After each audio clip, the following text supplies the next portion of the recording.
Hello, shalom, boker tov.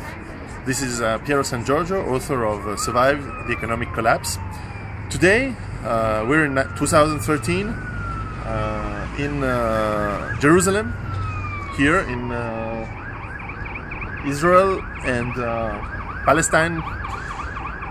Fantastic city, old city, thousands and thousands of years old, center of history in many good but also tragic ways. I just wanted to start a few series of videos here in Israel about the Middle East and how the economic collapse of the next decade is going to impact the area.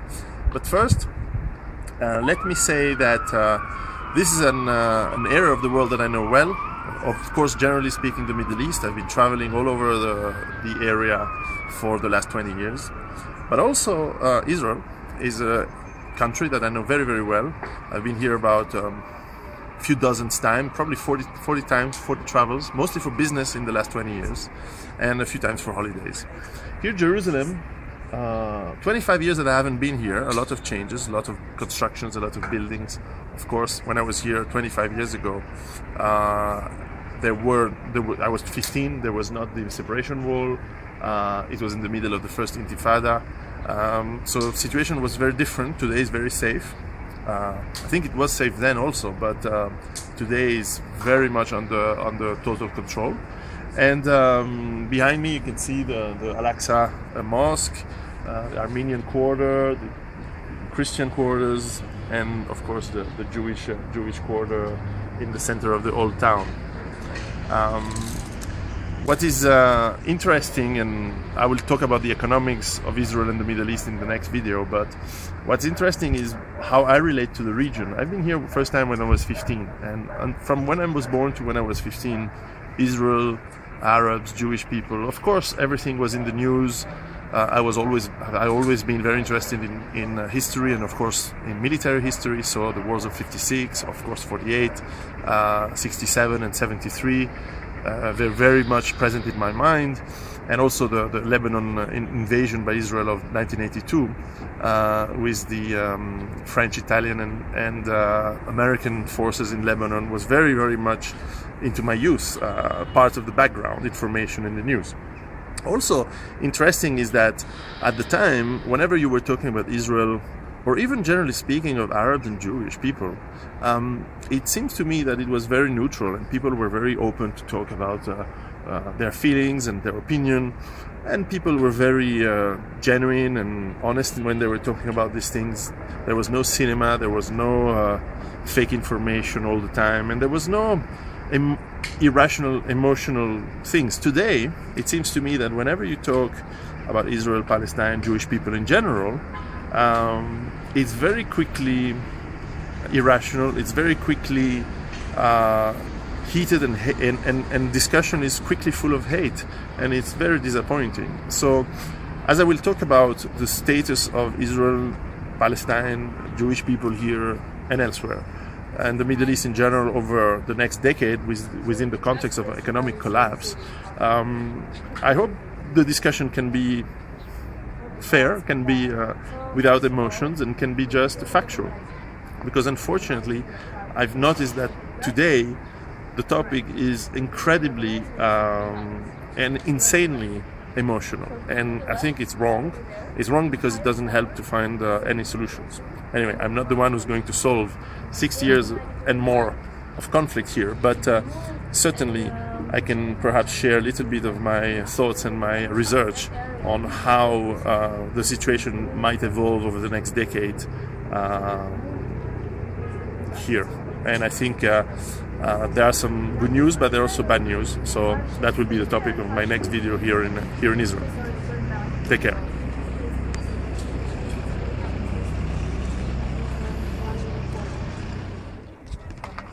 Assalamu alaikum, shalom. This is Piero Giorgio, author of Survive the Economic Collapse. Second video from, well, technically we're in Israel, but obviously we're on the place of the mosque Al-Aqsa here in Jerusalem, Al-Quds in Arabic. And very, very fantastic place. I think Jerusalem is, 4,000-year-old city, full of history.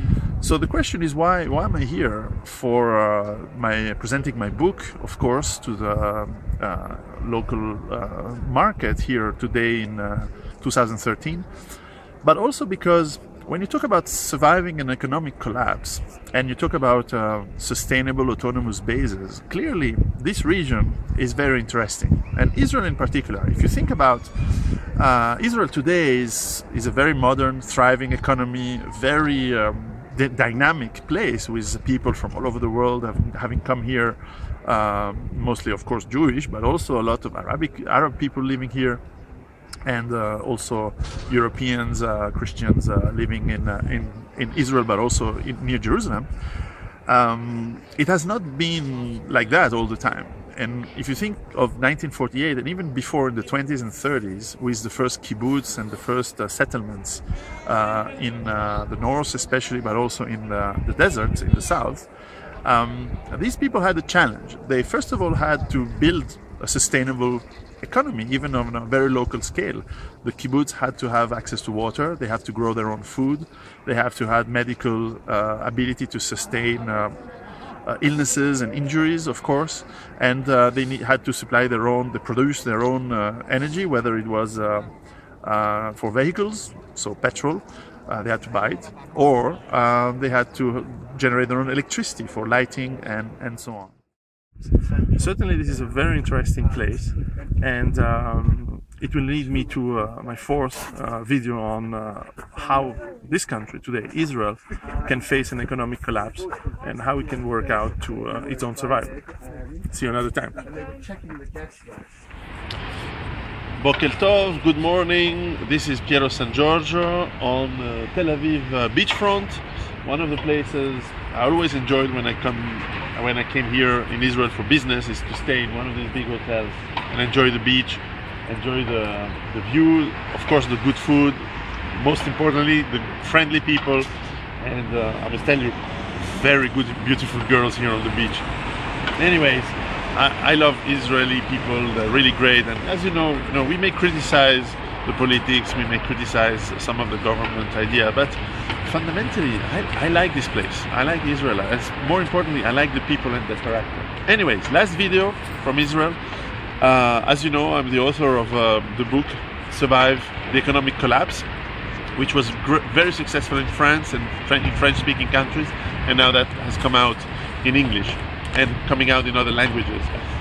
What I wanted to focus the last video, after the few others that I did in Jerusalem, in Masada and other places, is that I just want to focus on what are the strategies for Israelis, for you people, as individuals, as families, to survive. And as I said before, and as I said in conference here, the strategy in Israel is different from elsewhere. So defense is going to be an interesting topic, and I also encourage people, like we do in Switzerland, and we have a very similar system here where every citizen goes to the army, or almost every citizen in our case as well, goes to the army. But for sure, here you can imagine that you have reserve troops, people above a certain age, certainly, who can build defenses over and around towns, so that towns can be defendable, it can be defensive. And I would certainly integrate into those plans people who today are not part of the defense forces of Israel. Maybe you have to think out of the box, and again, that's an idea that I have, but it's open to debate. How about including in the defense plans people who today, Israeli citizens who today are not doing the army, and we know who they are, and we know why they don't, but maybe it's time to discuss with them and say, well, look, we're all in the same boat, and maybe you should also contribute to defend the country, if only as local and defensive troops for defending a town, defending a key spot, and defending resources that are going to be precious and vital.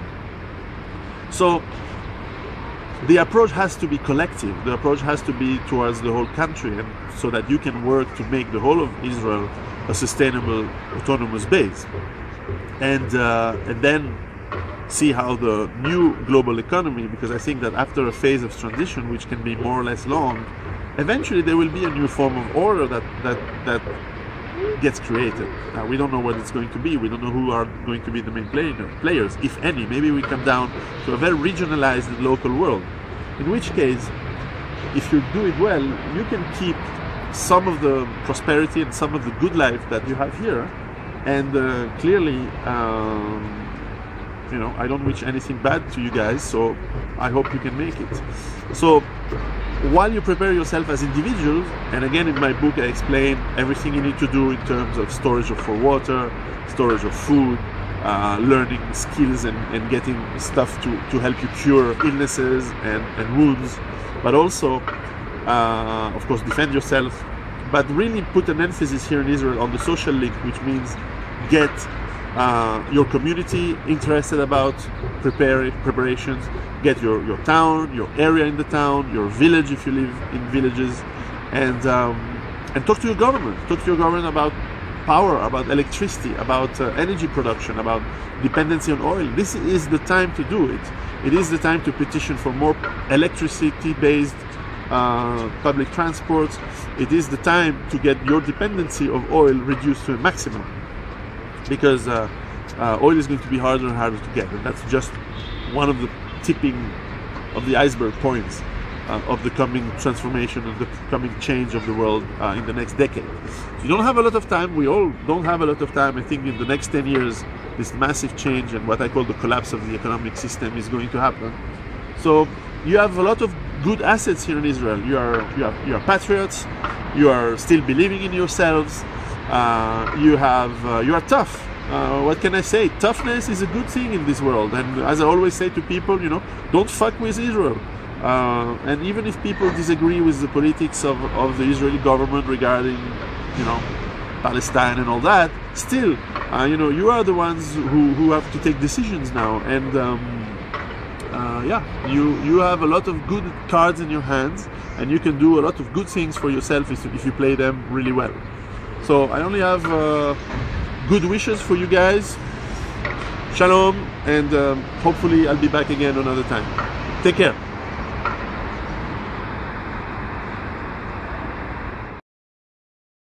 But I try to also talk with people from all over the place, from all over the countries. For example, a controversial topic is, for example, Israel. Yeah. Israel is an interesting nation. They have borders. They don't want multiculturalism. They try to avoid the degeneracy that comes from the West, that maybe some of them have created in the first place, but still now is polluting them as well. Yeah. So we have to learn from these guys. So we have to talk with the Israelis who say, we agree with nationalists all over the world. Hey, I agree with Nigerian nationalists to have a free Nigeria. I agree with Senegalese nationalists who want to have a free Senegal, independent from the fucked up policies from the World Bank and IMF and of course, and France government. Yes, and I agree with Polish nationalists who want a free Poland, and or every nationalist of the world is my friend, provided he defends his people in his land. So indeed, for example, Israeli nationalists, in fact, they can teach us how you say to the media, fuck no, we are not becoming a non-Jewish land. Okay, if you're a Palestinian nationalist, you may disagree with them. I understand. I'm not Palestinian though, and I'm not Jewish, and I'm not Israeli. So I can listen to the Palestinians, and I can only say to the Palestinians, yes, if you want your land, fight for it. Yeah. And I can say to the Jewish people, if you want to keep your land, fight for it. But what else can I say? I'm not the judge. First of all, who cares what I think? If I say to people, oh yeah, Palestine must have a country. Okay, how much have I influenced a 70-year-old war? Zero. Yeah, the thing here also so that's not my point. The lesson from Israel and Palestine, my take is like, I stand with Europe. That's if someone else who do you stand with, I stand with Europe. What we can say though is that multiculturalism, having two different peoples at the same geographical area, yeah, then you have Israel and Palestine. Sure. And you will always have people say, yeah, but this family, they have never raped anyone. They're normal, they work, they're... Well, so did the Jewish people in Poland. They never fucked with anyone. You know, the Polish, the Jews in Poland or in Belarusia or in Ukraine, they never managed the finance in Germany in the 1920s. They never fucked the Germans. They never stole money from the Germans. They never they never did anything wrong in Germany or in Austria from 1919 to 1930. Well, tough luck. Yeah. They ended up in the wrong side of the power struggle at some point.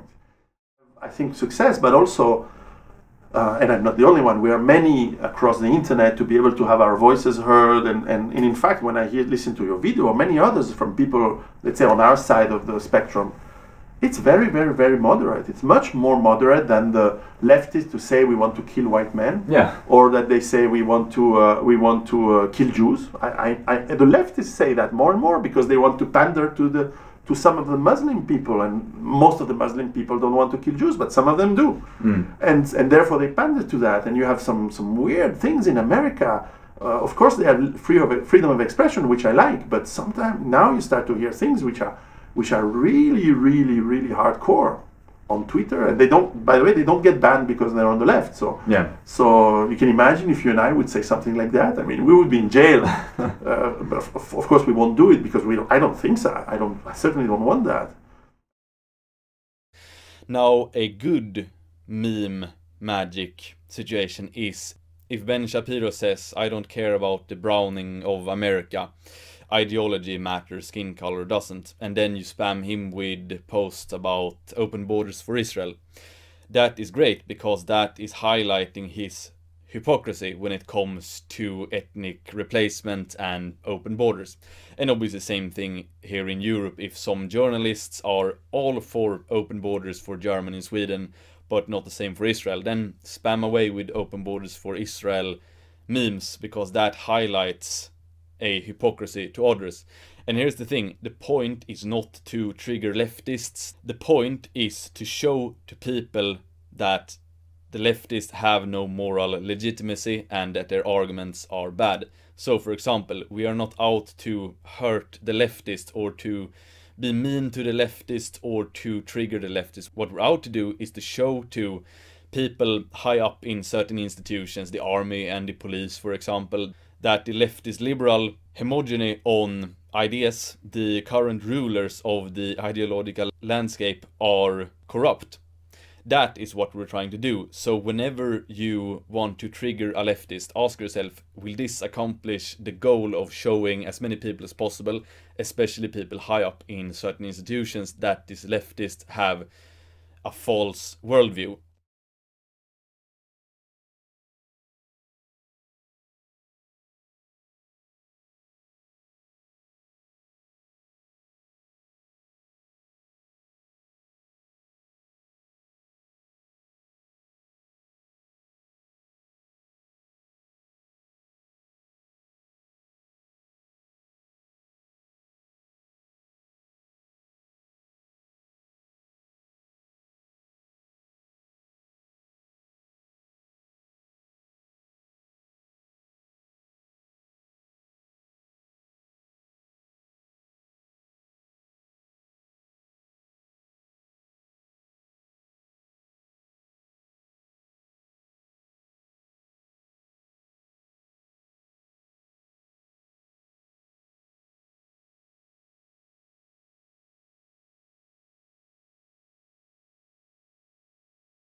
Girls will look at older girls to see how to conduct themselves. So, all these girls, 15-year-old girls who watch this and say to themselves, okay, cool, this is how I should conduct myself because this is cool and attractive. Just as guys who are watching older guys behave themselves will model themselves after that. Which, by the way, is why we need to be good role models, to show a good example for these younger generations. Now you see this demon I'm battling, it will wreck me, it will absolutely destroy me, so I need some help. And there is help. Her name is Lauren Southern. She might not be perfect, she might not be 100% glorious pilled on all things. However, she can help me combat this demon. Hey guys! We drank and ate too much and now we're little piglets. We're drunk and fat and We want to just watch Internet Aristocrat and sleep. Mm-hmm. Bye-bye. Bye, racists. Misogynists. Fascists. White supremacists. I like that. It's like our little jingle. Every other YouTuber is like, hey kittens. Hey cuties. Hey honey. Peace, misogynists. Shitlords. Okay.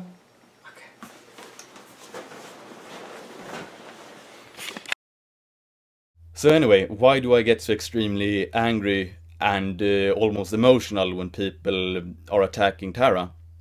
Yeah, first and foremost, because she's a friend. Secondly, because I feel to a certain extent responsible for her, that she wanted to join this crusade, and we had contact before she joined the crusade. And then maybe she said, I agree with what he's saying and I want to join. Then obviously it breaks my heart when my own guys are attacking her. So please stop doing that, because she's our girl. She came from us.